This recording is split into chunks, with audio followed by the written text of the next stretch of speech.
Pertemuanku dengan Bu Nur di tepi sungai dekat sawah sore itu membuat gejolak baikku yang sudah lama terhenti mendadak timbul kembali. Memang, sejak putus dengan pacarku kira-kira setahun yang lalu, aku sudah berhenti dengan kebiasaan burukku yang gemar mengejar ibu-ibu. Tapi entah kenapa, sejak bertemu Bu Nur, agaknya penyakit lamaku itu pun kambuh lagi. Tak bisa dipungkiri, sejak dulu, aku memang memiliki kekaguman tersendiri pada wanita yang usianya jauh lebih tua dariku. Dan Bu Nur, dengan usianya yang pas, memang persis sekali dengan kriteriaku.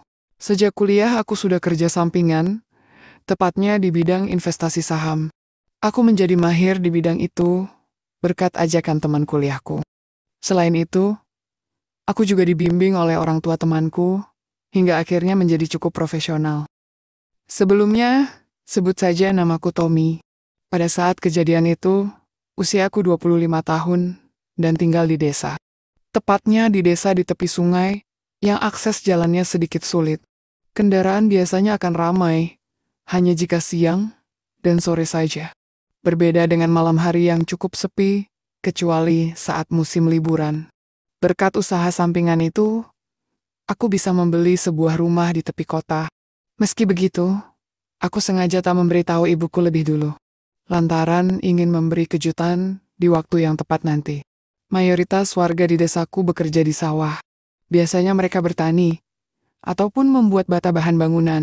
Tak jarang pula para pemuda akan merantau ke kota-kota besar demi merubah nasib mereka.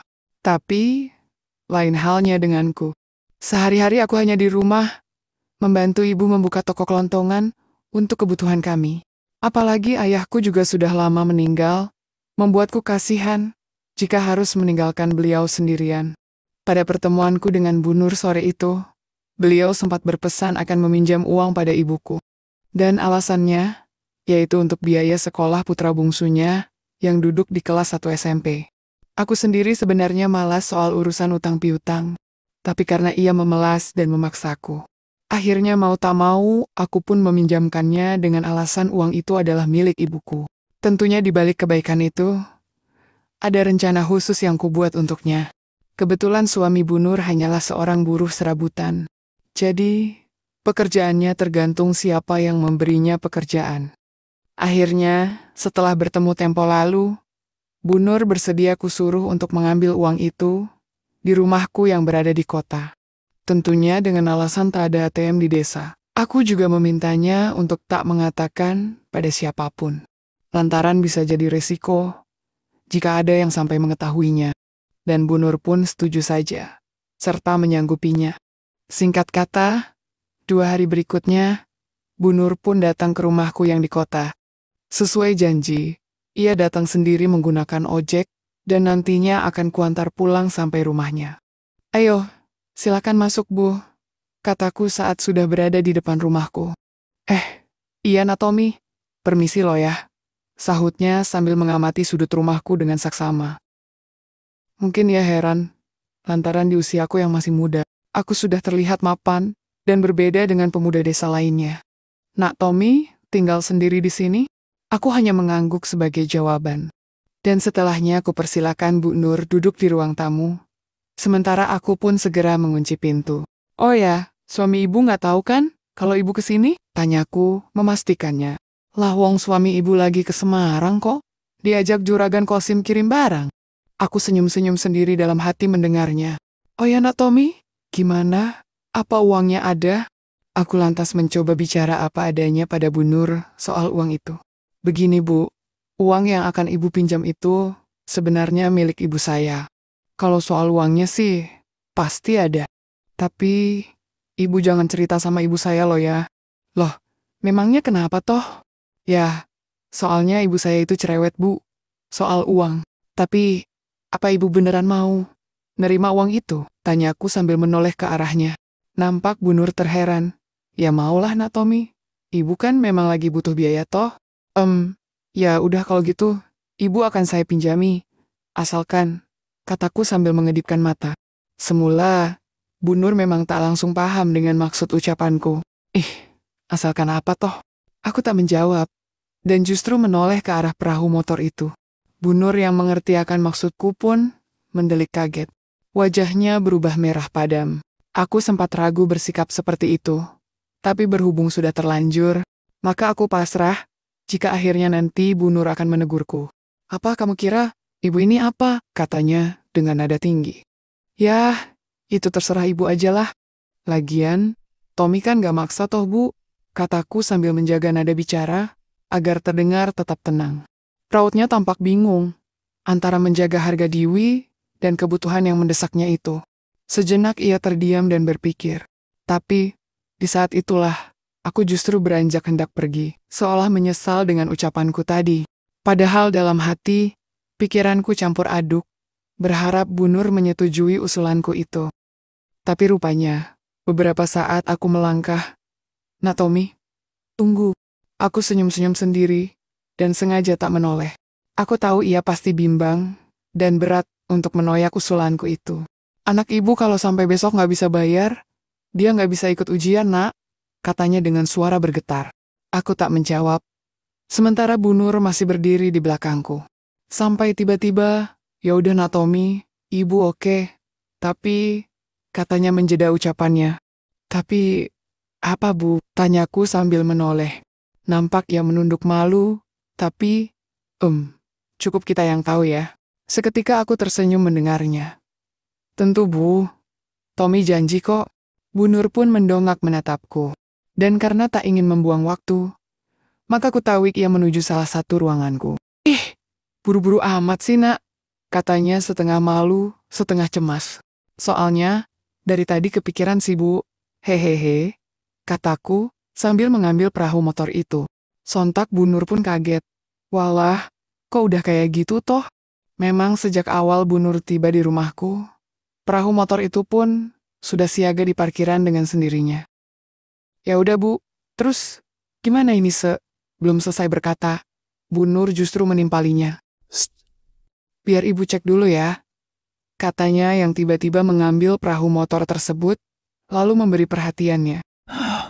Saat itu, aku merasa seperti mimpi. Perhatian yang diaturkan itu sungguh berbeda jika dibanding dengan perhatian yang diaturkan pacarku dulu.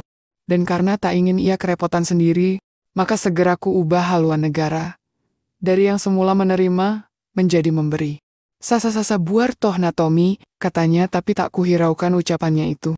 Kuberikan seluruh perhatian yang ku bisa hingga musibah banjir bandang pun melanda. Lama aku bekerja pada bidang itu. Sampai akhirnya, satset aja ya Nak Tommy. Mendengar hal itu, tanpa ragu perahu motor pun melaju melewati samudra biru.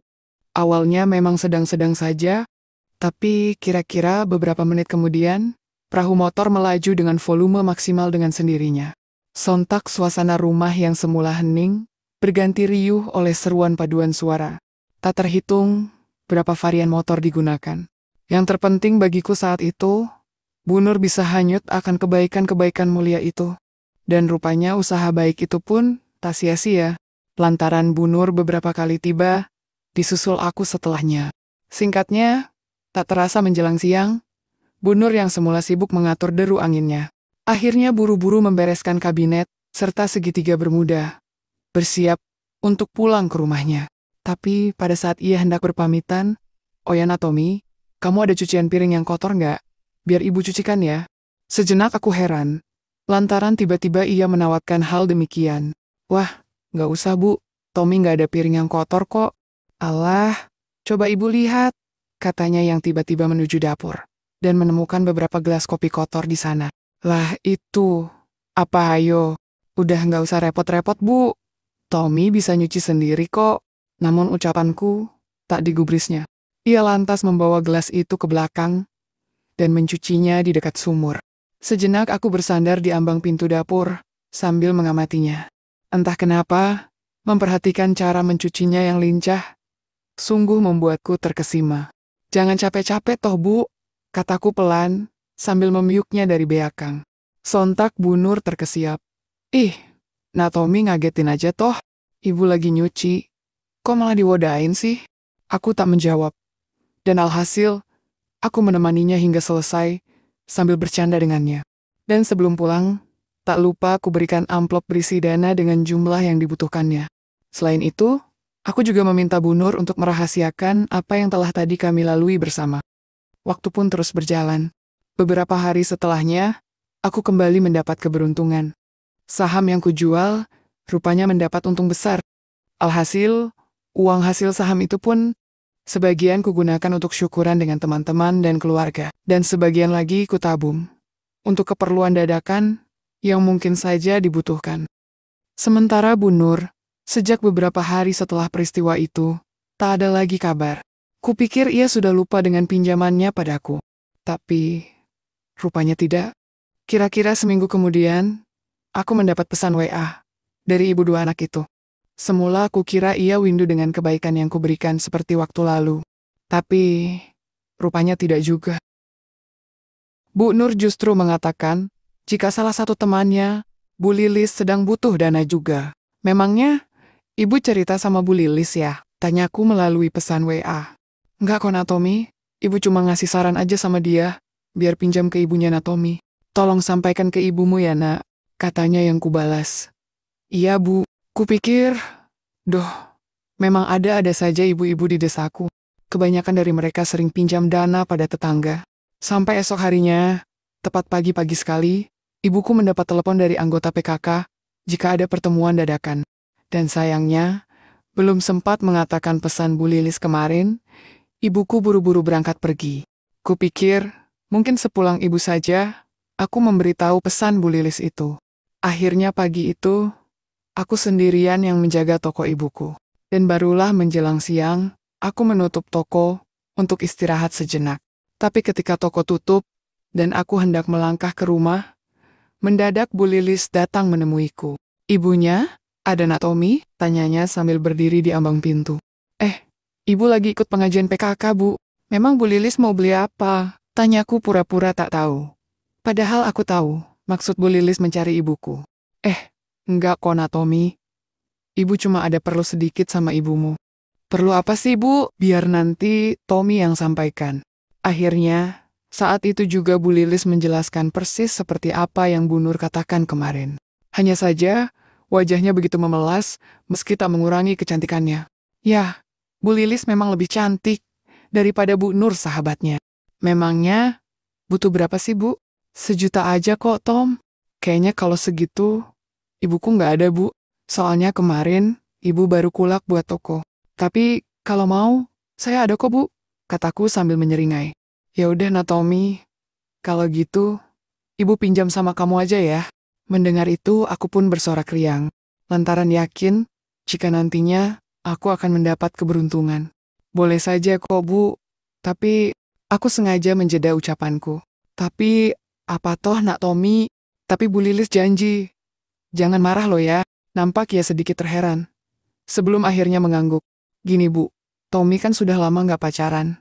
Jadi, Tommy kan juga nggak pernah Aku kembali menjeda ucapanku. Nampak Bu Lilis sedikit kebingungan. Maksudnya Tommy, apa toh? Ya, itu Bu, Tommy nggak pernah, kataku sambil menoleh ke arah perahu motor di balik kabinet itu. Dan benar dugaanku. Respon Bu Lilis sama persis seperti Bu Nur waktu lalu. Nampak wajahnya merah padam menahan emosi padaku. Kamu gila ya, Tom?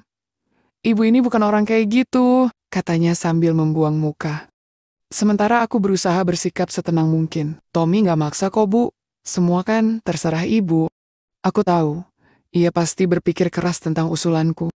Aku hanya perlu menunggu respon baik dan mulia, sama seperti yang terjadi pada Bu Nur. Seperti saat kuoda Bu Nur tempo lalu.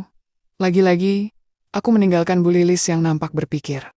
Aku melangkah menuju rumahku, seolah cuek padanya. Dan ternyata, keberuntungan masih memihakku. Pada saat aku hendak membuka pintu, mendadak Bu Lilis menghampiriku. Kalau misalkan ibu iya, terus, harus di mana, Tom? Sontak aku menoleh sambil tersenyum. Di mana? Apanya, Bu? Tanyaku pura-pura tak tahu. Alah, jangan pura-pura nggak tahu ah. Tanpa menjawab, buru-buru kutawik Bu Lilis masuk. Tom, kalau ibumu datang gimana? Ibu pulangnya nanti malam kok, Bu. Kataku sambil melangkah maju. Deru angin pun menerpa wajah saat kami bersitatap. Bahkan mata kami seolah saling bicara dari hati ke hati. sebelum akhirnya sambutan demi sambutan pun terjadi. Untuk rapat paripurna yang kedua itu, aku justru merasa ada yang lain. Cenderung lebih pasif, tapi lebih atraktif. Tapi, bagiku itu tak masalah. Karena yang terpenting saat itu, masalahku dan masalahnya bisa teratasi. Aku terus berkonsentrasi membawa suasana lebih baik lagi. Terutama ketika perahu motor itu mulai melaju. Dan seruan kebaikan itu pun bergema lagi. Memang kalau pinjam dana, harus gini ya Tom, katanya di sela-sela kebaikan itu. Ya tergantung sih Bu. Tergantung gimana toh maksudnya. Ya kalau orangnya cantik kayak ibu, ya harus gini. Kataku sambil cengengesan. Ih, kamu bisa aja, kata Bu Lilis yang tiba-tiba mengambil manuver laju, sampai-sampai hampir saja aku tiba lebih dulu. Namun, di tengah rapat paripurna negara itu, kami sama-sama tak menyadari jika sejak tadi ada orang yang berdiri di ambang pintu. Kami bahkan baru tersadar ketika seseorang itu mendekat. Wah, Lis, kok kamu nggak ngomong-ngomong toh? Sontak aku dan Bu Lilis kaget, bahkan mengerem mendadak. Secara bersamaan, kami menoleh. Rupanya Bu Nur datang lantaran mencari sahabatnya itu. Bahkan ia tertegun mengamati kebaikan yang sedang berlangsung meriah itu. Maaf Nur, ini cuman... Bu Nur tersenyum santai lalu menimpali. Udah nggak apa-apa. Lah, wong kemarin aku juga sama kok. Ya kan Tom? Katanya, sambil menoleh ke arahku. Spontan aku mengangguk sambil tersenyum. Membuat Bu Lilis makin terkejut. Ia hendak menjawab, tapi Bu Nur lebih dulu berkata, aku bantuin ya Lis. Kata-kata itu begitu saja terlontar darinya, seolah menawarkan bantuan layaknya arisan. Bahkan tanpa kami kira, ia segera meletakkan kabinet, serta jajaran negara lainnya, dan buru-buru menyiapkan masalahnya. Dan akhirnya, ya, siang itu pun, kerukunan antar tetangga pun terjadi. Baik aku, Bu Lilis dan Bu Nur, sama-sama saling bahu-membahu menyelesaikan masalah masing-masing. Bahkan akhirnya, sejak itu pula, aku seperti langganan arisan bagi mereka. Menurut keduanya, aku memiliki kelebihan yang tak dimiliki suami masing-masing. Meski begitu, pinjaman-pinjaman mereka pun terus berlanjut. Hanya saja aku tak pernah bisa menagihnya. Sebab setiap kali kutagih, keduanya selalu menawarkan solusi kebaikan itu padaku. Aku memilih menerima pembayaran non-tunai yang jauh lebih berkesan daripada uang itu sendiri. Alhasil, kebaikan itu pun terus berlanjut hingga saat ini. Entah sampai kapan kebaikan itu akan berakhir. Tapi yang pasti, baik aku, Bu Lilis, dan Bu Nur selalu berusaha agar kerukunan tetangga itu terjaga dan baik-baik saja.